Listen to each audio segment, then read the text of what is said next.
Jupiter at night, we are live before an audience on the internet.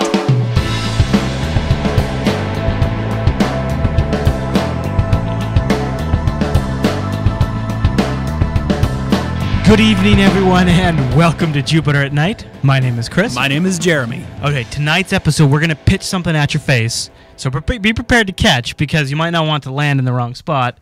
We're going to maybe mention the concept that humanity, civilization, or society in itself doesn't really change, but the world, situation, technology around us, those are really the things that change. That really, society is basically the same now as it has been since we learned to farm. I mean, like, for example, we just do what the technology allows us to do. You and I might be sitting in a garage doing an old AM radio broadcast just local in our neighborhood or something like that, if we could, or something like that, right? Right, like 50 or 60 years ago. That might be... Right. That would be podcasting. And all of this kind of came up recently because the new game, Civilization 5, came out. I haven't played it much. I've been watching you play it. You've played it some on the live stream. I played the snot out of it, let's be honest. And it's made us realize that you get to sort of relive these battles in their essence form, but there's like one main key differentiator. Well, you get to play as many ancient empires that no longer exist to this day for one reason or another, but you have a very big advantage over those original empires, is that you benefit from being an omnipotent being, basically, with instant communication and instant information availability empire-wide. Even if your empire spans the entire globe, you know at all times exactly what is happening at every single corner of your empire. Yeah, one of the harsh realities of the Roman Empire, or the Persians, for a great example, when something happened to them, it took somebody to notify them. Like, they had to have a messenger or something to tell them. At that time was basically a piece of paper in somebody's hand as they ran. Literally ran. You mean they didn't send a fax or an email or no. tweet? No, and their cell phones didn't get very good reception back then. So now in Civilization 5, of course, you know immediately when the bad guy attacks you. Absolutely. If you've got somebody...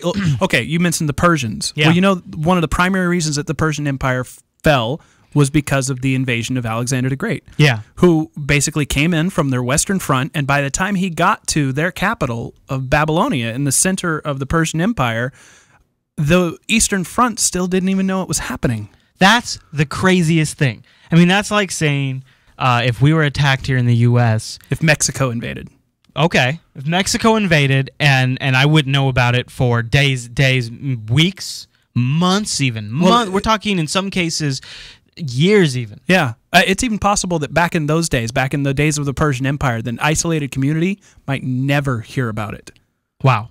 Never know who ruled them. Okay. All right. So now let's take this concept that we're kicking around here that may be one of the main differences, because really you could make the argument that we are in a lot of ways the same kind of core being in a new situation, hitting a hammer or whatever we're doing. We're still doing those things. But one of the major differences now that we've built ourselves is technology and the transmission and instantaneous transmission now of information. Yeah. I mean, that's something that's new even from the last, I guess, really when radio hit mainstream. That was kind of the beginning, I think, of this revolution that I think we're still living in. Yeah. So, but let's look at these empires in sort of that perspective. Well, like, just imagine the Persians, again, great example. All right. If they knew the day that, oh my God, Alex is at the doorstep.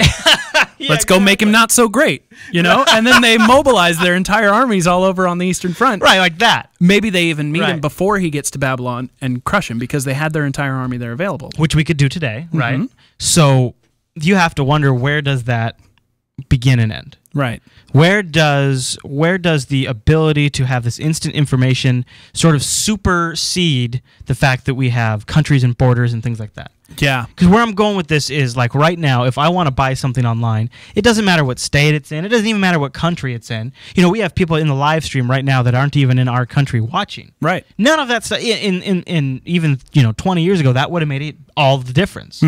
So do we sort of abstract ourselves from these borders and limitations that we've had? That's something that I'm kind of wondering if that might be where this social media integration eventually gets to, is the point where communities, online empires, if you want to call them that, become more important than the nation that we live in. Yeah, because you could almost have, like the Jupiter colony community is if you took that and you made it, hundreds of times bigger. You'd have bigger than a country. Facebook, if somehow everybody on Facebook were to get together, they'd be the largest country, right? Or something. Yeah. No, I guess they're not the largest country, but they'd be one of 500 million users. So they're not the largest by, China's huge, and India's huge, but they're in that list of countries. I mean, they're actually big enough to be a country. Yeah. Now, that's kind of mind-blowing. It exists entirely virtually, born entirely of thought. I mean, really, there is no physical. There's probably an office building somewhere that runs Facebook, and there's server farms and stuff like that. Probably a few office buildings or something. That's the only physical side of it. The actual people that make up the nation of Facebook don't reside anywhere. No. They reside everywhere. And imagine if they somehow started holding elections or had some sort of organization formed to represent them properly to the Facebook I want to management. be clear that I completely do not support this idea in any way, shape, or form. No, we're just shooting the S. Neither one of us want to see this. No. But where it comes from is, like, I look at... kneel before the nation of Facebook. No. yeah, got to vote the new Facebook president in. Don't want that. But I look at it from, like... Click like if you want to vote. I like this president. That's probably happening. That's probably the only way they're going to get people actually to vote in the future. I just think of, like, my son Dylan growing up. He's always going to have Google. He's always going to have Wikipedia. Those will all be things that to me weren't always there, and now I appreciate on some level. I don't think he's ever going to be able to appreciate. Right. But that also, because those are just inherently there, means that he's going to his generation will extend that to a whole other logical level that we just haven't even gone to yet, because these are these weird foreign tools instead of these inherent native tools. Well, for us, and I think even for people that are older than us, older generations, these are things that are in addition to our everyday lives. Yeah. But for Dylan and for other people around his age or that will be born in the years to come, those will be their lives. Well, and really, we spend a huge portion of our lives online now. So we've integrated them in that way, but we still don't feel like they are truly realistic, tangible objects, so therefore they're not real. Well, now even think back to 100 years ago. If somebody, let's say somebody living in the United States, wanted to really subscribe to, let's say, the Nation of Islam, they wanted to just dig into it. This is interesting. The only way to get that experience would be to physically move, get on a boat, ride your horse over to the dock, get on a boat, and move to the Middle East. Right. Because you elsewise have no access to the learnings and the unless it was something popular enough that there would be another micro community that you could go join, but you'd still physically probably need to move to that community, find them somehow. Right. How would you find them? No idea. I mean, I'm sure people had made these things happen. I'm sure these things happen, but it's just... It might even be that people back then were smarter than us because we can't figure it out. But this is exactly the example. Because the tools we have now are so inherent to us, we don't know any other way. Right. And it's going to be even more so for the next generation and the generation after that. So I really do wonder if... maybe something like that, like you take like the civilization interface and you'll abstract that, and that'll be how battles are done. I mean, I didn't really intend for this conversation to go to the future of battles, but I just look at this game Civilization and think how we interpret these old things and reinvent them in our new way. Yeah. I foresee a future that is much more different than what we have now, and I'm curious to know what the audience going down thinks. this line of thought, honestly, is a little bit of a rabbit hole, because I start thinking about just the changing. I mean, okay, we said earlier, human society is still the same basic structure that it was. Yeah, that was kind of a mean thing to say, but I think it's generally true. Right, and the only major things that have come out of society are like cars. Yeah, and other forms of transportation have really helped to globalize us a little bit. Energy itself, like these things, sure, right? But they're not. There's sometimes they're breakthrough, but they all seem to be related. One breakthrough leads to the next breakthrough. They all seem to be logical progressions in some form. Right, but something like social integration technology is not just technology. It's hive-mindish. It's a way of changing the way that we as humans interact with other humans on a global scale. Or it's even possible that, 3, 4, 5 generations from now, people won't even think of this world as nations.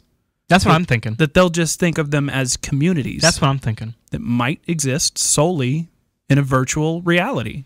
I'm worried that leads to the dumbification of the world. Yeah. And especially if we took the modern internet. Yeah. And I mean, you guys are dumb. I look at you watch this crap. You have to wonder is like, okay, so when the internet is when the world is fairly disconnected, or the internet is in the state where it's now, where it's only these new connections, where we're not actually constantly connected. If you look at a business. A company, as it's a startup, it's lean, it's mean, it's nimble, it's smart, it's decisive. It also is inexperienced. It makes some mistakes. Right. It offends, things like that.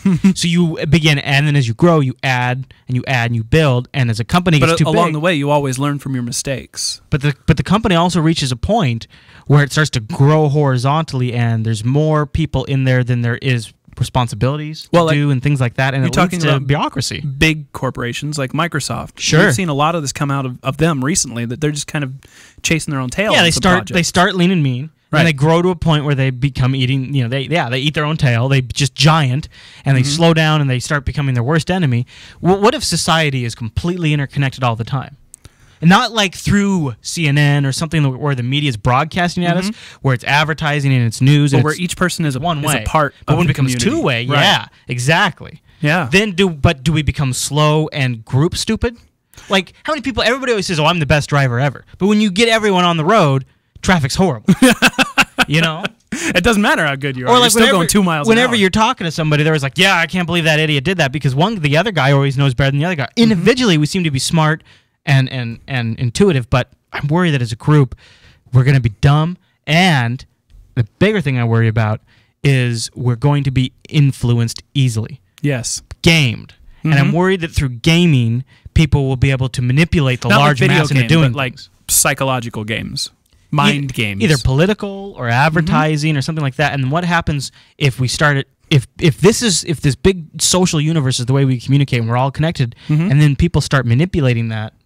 I guess that's essentially what happens for the media now, but this seems much more evil when it's two-way. If everything is globalized to the point of being able to reach everybody with a single motion, then it's not just the American media trying to spin things, then it's the global media trying to spin things. Yeah, I can see that being a problem. Another thing that we just touched on a minute ago I wanted to bring up again is the fact that if we took the modern day internet, there are many problems with social media in the modern day internet. Right. One of the things that I rant about quite frequently off the air is that everybody's voice is important. Or at least they feel it is. Yeah.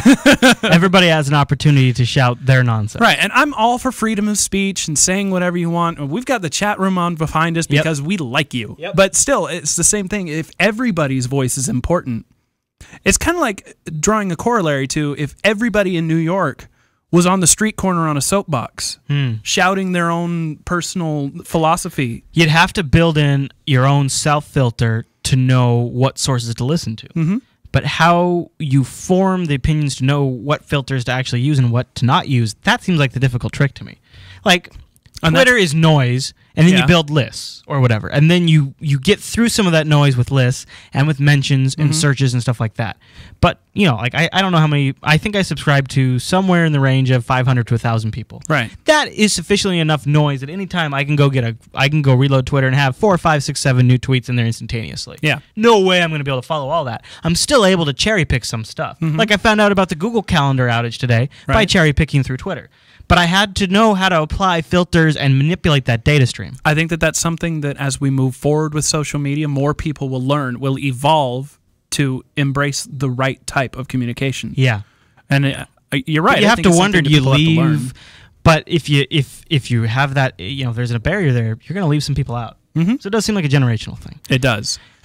Even I guess all that's a long way to say that we really thought that the future is going to be all these different aspects combined into one monstrous social behemoth, and we don't really know what that's going to look like. Well, my point is really that the sci-fi that I watch on a daily basis is wrong always, because it's basically the same people doing stuff with shinier sticks and bigger, boomier, louder sticks. Yeah, and I really think that the future is going to look completely different than that, and it's all thanks to social media. You think it's a war games future? No. Where everything's done on the computer? No, I think that if... maybe it's a little utopian and naive for me to think so, but I think that as humans become more globally aware, conflict will lessen on a global scale. I don't know. Because there will be more and more interconnectivity among people that are far-flung from each other. It will no longer matter what your neighbor thinks, because you're never going to see him. It will matter what your community thinks, and you will be members of communities that are several hundreds of thousands large that you might never actually interact with on a one-to-one real-life basis. I kind of think we're there now. to a certain extent. I mean, for you and I probably, but there's millions, billions of people in the world that are not in that place. I agree. I think that as civilization moves forward, we may get to that point. I can't deny it, dude. I mean, I really think you and I and a lot of people online and a lot of people in our chat room are living that world now. I mean, I know Rikai, Mini Nessie, East Coast Girl, Danoffs, and Debo and Brett better than I know my neighbor Don across the street. Yep. Or even the guy that lives in front of you that talks to me sometime when I walk up your driveway. That's Don. That is Don? Yeah. Oh, okay. So I didn't even know his name. Point proved. So, anyways, we'd be curious to know what your thoughts are. If you think we're all doomed, if you think it's going to work out amazing, if maybe you're already experienced the same sort of social change that we are. Either way, let us know. There's a couple different ways you can do that. Of course, you could leave a comment wherever you're watching this right now, or you could have it at jupitercolony.com and leave a comment in there. There's this thread in there for Jupiter at Night. We should mention, this week we didn't have a Stoked. Right. And Jupiter at Night has changed to 8 p.m. All of these things, the best place, there's two great places. Number one, jupiterbroadcasting.com/calendar. Although I have to make a little star caret thingy next it's down to that. all day today, right? Yeah. Yeah. So, sorry. Kind of a bad day not to have Stoked and to have the calendar down. So that sucked. And there's also the Facebook page. Tell people about the Facebook page. Facebook.com/Jupiter Broadcasting. That's where you can vote for us for president. And why wouldn't you want us to run the world? I mean, because it's not just the internet. What's the big red button do? Yeah, it's the whole world. I mean, that's a big vote, people, but, probably a wise decision. Thumbs that up. Yeah. Okay, everyone. Well, Jupiter Night is live Tuesday through Thursday at 8 p.m. Pacific over at jupiterbroadcasting.com/live. If you enjoyed this episode, please do us a favor. Send it to somebody, tweet it, blog it, email it, etc. Aim it. ICQ it. Huh? Old school. Yeah. Identica it. That'd be great.